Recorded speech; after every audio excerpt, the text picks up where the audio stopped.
to BYoungMinistry.blogspot.com, to the BYoung Ministry YouTube page.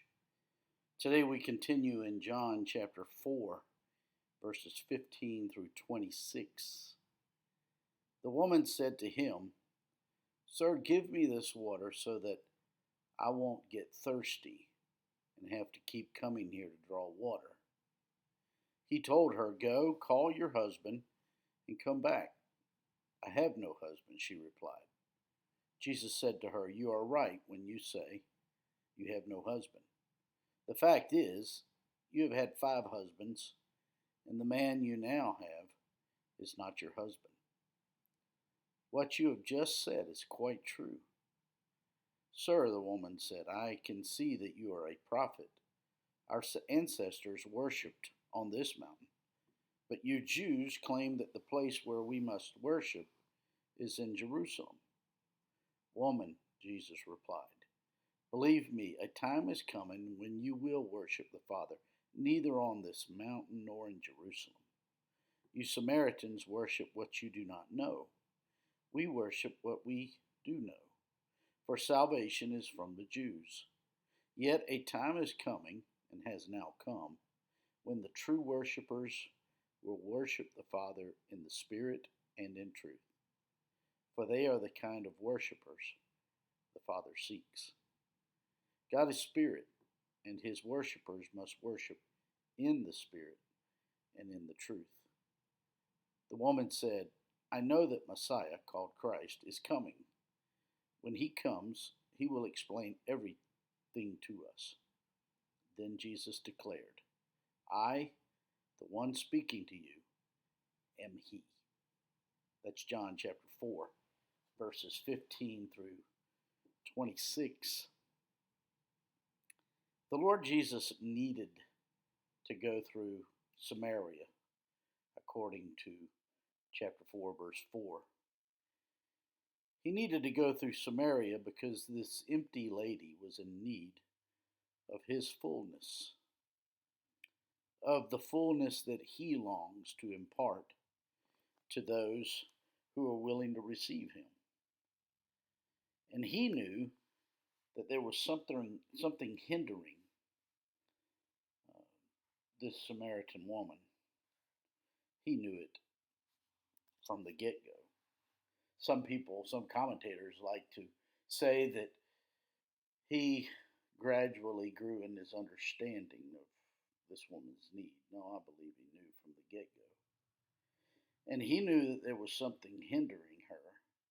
So he passed through Samaria to address her emptiness.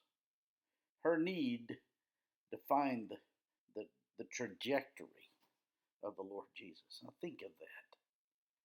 How often is your need, my need, defined his trajectory, defined his plan? It doesn't lessen him as God. In fact, it highlights the fact that he's God. The Lord Jesus knew this lady had been married 5 times. He also knew that she was now living with a man without the benefit of the commitment of marriage.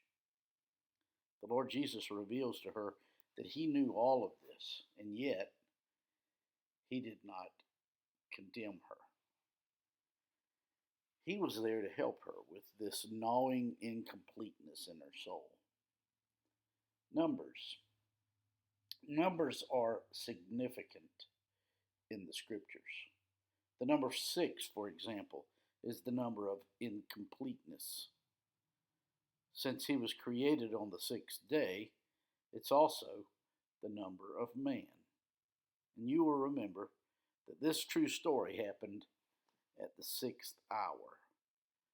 And this woman was on her 6th man, and she was incomplete or unfulfilled. In verse 16, the Lord Jesus says to this woman, "Call your husband." She admits that she has no husband, and he tells her she has had 5 and is now living with another man. The Lord Jesus knew more about this woman than she did. He knew there was a thirst in her heart, a hunger for something more. When I was younger, I was duped into believing that romance was the answer to life. The problem with this is romance cannot be maintained. What I thought was love is a mere image of true love. It's kind of an introductor to what is real love. This explains why so many people get out of marriage because it doesn't deliver as it did at the beginning of the relationship. Perhaps this is why this woman was on her sixth man. We're not told. I speculate. But I think it underscores something. We hate pain. We hate trouble, problems, disappointment.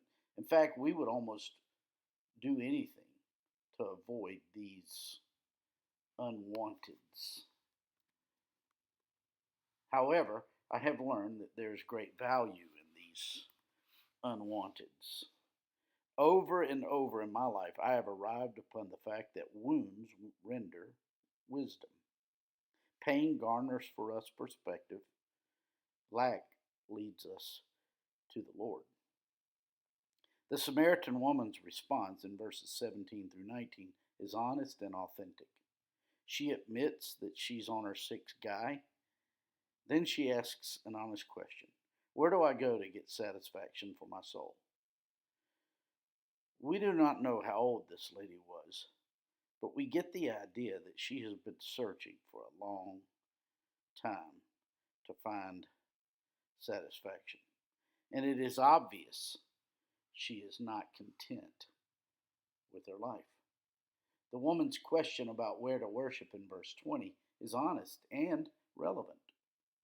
You see, our theology touches everything in our lives, and what we worship is the key. The first time the word worship appears in the Bible, Genesis 22, is the first place the word love appears. That which we love, we worship, and that which we worship, we love. Geography is not the issue, as the Lord Jesus points out here. What we give our hearts to is the issue. This is eternal life. This is the life that all of mankind searches for in this world.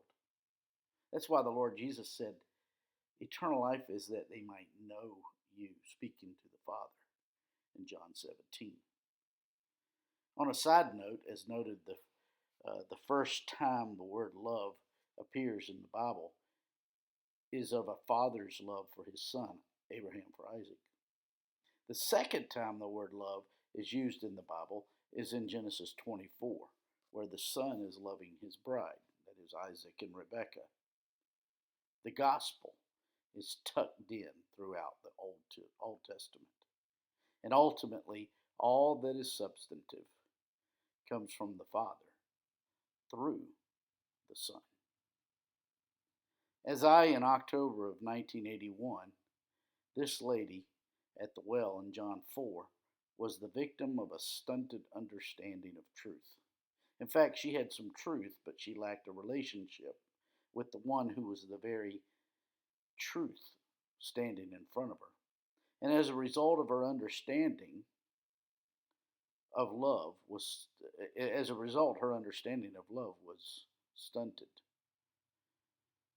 In verses 22 through 24, the Lord Jesus informs us that true worship is done by our spirit, out of our heart.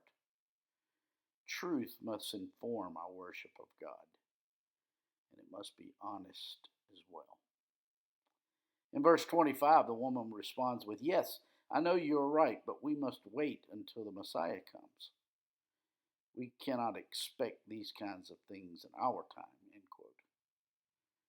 Her words drew from the Lord Jesus in verse 26 an incredible answer. He essentially is saying, you have searched the world over for true love.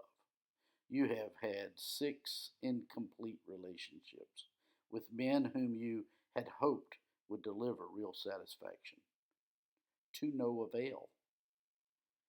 The Lord Jesus is saying, I am your seventh man. I am the one who will deliver to your soul that which you have so longed for.